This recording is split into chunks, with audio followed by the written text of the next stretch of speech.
அருமை சொந்தங்களே, இன்னைக்கு ஆந்திராவை பார்த்துங்க ஒரு உதாரணம். தமிழகத்திற்கு வரக்கூடிய முதலீடுகள் தமிழ்நாட்டுக்கு வரும்.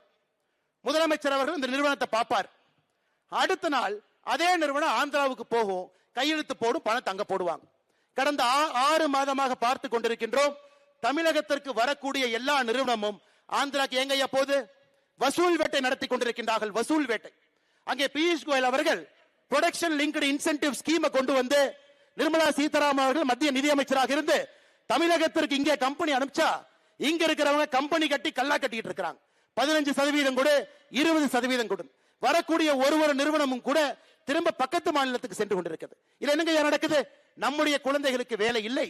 2030 தமிழகத்தை நாம் உருவாக்கலீங்க ஐயா. 1980 தமிழகத்துல பழம்பெருமை இன்னும் பேசிக் கொண்டிருக்கின்றோம். இன்னும் முன்னாடி போகாம இருக்கிறோம். அதையெல்லாம் இந்த தேர்தல் 2026 சட்டமன்ற தேர்தல் நம்மால் உடைத்து காட்ட முடியும். நமக்கு மக்கள் சொல்லுகின்றார். மக்களுடைய பேச்சை மட்டும்தான் கேட்கணும். ஒருங்கிணைப்பாக உறுதுணையாக தேசிய ஜனநாயக கூட்டணி களத்தில் இருக்கும் பொழுது 2026 ஆட்சி மாற்றம் என்பது நிச்சயமா நடக்கும். இன்னொன்றையும் நாம் ஏமாற்றக்கூடாதுங்க. 505 தேர்தல் வாக்குறுதி என்பது மாநிலத்துக்கு கொடுக்கப்பட்ட வாக்குறுதி. அதுலயும் 50 நிறைவேற்றல. ஒரு மாவட்டத்துக்கும் தனித்தனியாக கொடுத்திருக்கிறாங்க. புதுக்கோட்டை மாவட்டத்துக்கு மட்டுமே தனியாக 28 வாக்குறுதி கொடுத்திருக்கிறாங்க. மாவட்டத்துக்கு கொடுத்த தேர்தல் வாக்குறுதி எடுத்தீங்கன்னா அது ஒரு 1600 வாக்குறுதி வருது. மாவட்டத்துக்கு தனியாக கொடுத்த 1600 வாக்குறுதி, மாநிலம் முழுவதும் கொடுத்த 505, இது ரெண்டையும் சேர்த்துனீங்கன்னா 2100. 2100 வாக்குறுதிக்கு நீங்க கணக்கு போட்டீங்கன்னா 5% வாக்குறுதிகள் கூட திராவிட முன்னேற்ற கழகம் நிறைவேற்றல. எவ்வளவு தெளிவா இருக்காங்கன்னா, டிஎம்கே வெப்சைட்ல மாவட்டம் வாரியாக கொடுக்கப்பட்ட வாக்குறுதிகளை போன மாசமே நீக்கிட்டாங்க. போன மாதமே டிஎம்கே வெப்சைட்ல இருந்த மாவட்ட வாரியான வாக்குறுதிகள் நீக்கிவிட்டார். அருமை சொந்தங்களே, ஒரு உதாரணத்தை படிக்கிறேன். நம்முடைய புதுக்கோட்டை மாவட்டம் மட்டும் பாருங்க. புதுக்கோட்டை மாவட்டத்திற்கு திராவிட முன்னேற்ற கழகத்தினுடைய வாக்குறுதி, புதுக்கோட்டை புறவழிச்சாலையிலே புதிய ஒருங்கிணைப்பட்ட பேருந்து நிலையம் கட்டப்படும். என்னாச்சுங்க? கட்டினாங்களா? இல்லை. புதுக்கோட்டையிலே கால்நடை மருத்துவக் கல்லூரி தொடங்கப்படும்.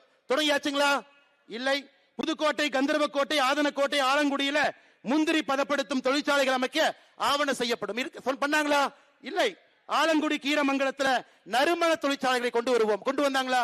இல்லை. புதுக்கோட்டை மாவட்டத்தினுடைய தேர்தல் வாக்குறுதியை மட்டும் உங்க முன்னாடி நான் படிக்கின்றேன். அதையே செய்யல. 28 வாக்குறுதி 3 செஞ்சிருக்கிறாங்க. இதுல 25 செய்யல. 505ல 50 செஞ்சிருக்கிறாங்க. 455 செய்யல. இதையெல்லாம் மக்களிடம் சொல்ல வேண்டும். பெரிய மாற்றத்திற்கு அச்சாரம் இடணும். நம்முடைய அமித்ஷாஜி அவர்கள் அடிக்கடி சொல்லுகின்றார், 3/2 பங்கு எம்எல்ஏக்களை தேசிய ஜனநாயக கூட்டணி இங்கே பெறும் என்கின்ற உறுதி வார்த்தையை தொடர்ந்து சொல்றாங்க. 3/2 பங்கு. இன்னைக்கு இந்த யாத்திரையை பார்த்து விட்டு அமித்ஷாஜி அவர்கள் 3/2 பங்குக்கு மேலதான் நமக்கு சட்டமன்ற உறுப்பினர்கள் கிடைப்பார்கள் என்கின்ற நம்பிக்கை வார்த்தையை நிச்சயமாக அளிப்பார்கள் என்கின்ற நம்பிக்கை எனக்கு இருக்கு. கடைசியாங்க ஐயா, ஆமா, தமிழ்நாடு 1ஆம் நம்பர்ல இருக்குதுங்க ஐயா. இதுல 1ஆம் நம்பர்ல இருக்கு. கள்ளச்சாராயம் சாவுல இந்தியாவுல கடந்த 4 ஆண்டுகள்ல 1ஆம் நம்பர்ல இருக்கு. ஒரு அரசே மதுபான கடை நடத்தி 55,000 கோடி வசூல் செய்வதில் நம்பர் 1ல இருக்கு. மாநில தலைவர் அவர்கள் சொன்னது போல பெண்களுக்கு, குழந்தைகளுக்கு எதிரான பெருங்குற்றம் 15% உயர்ந்திருப்பதில் நம்பர் 1ஆ இருக்கிறோம். மகன், மருமகன், முதலமைச்சர் குடும்பம் கல்லா கட்டி வசூல் பண்றதுல நம்பர் 1ஆக இருக்கின்றோம். அதை தவிர தமிழ்நாடு எதிரி நம்பர் 1ஆ இல்லைங்க ஐயா.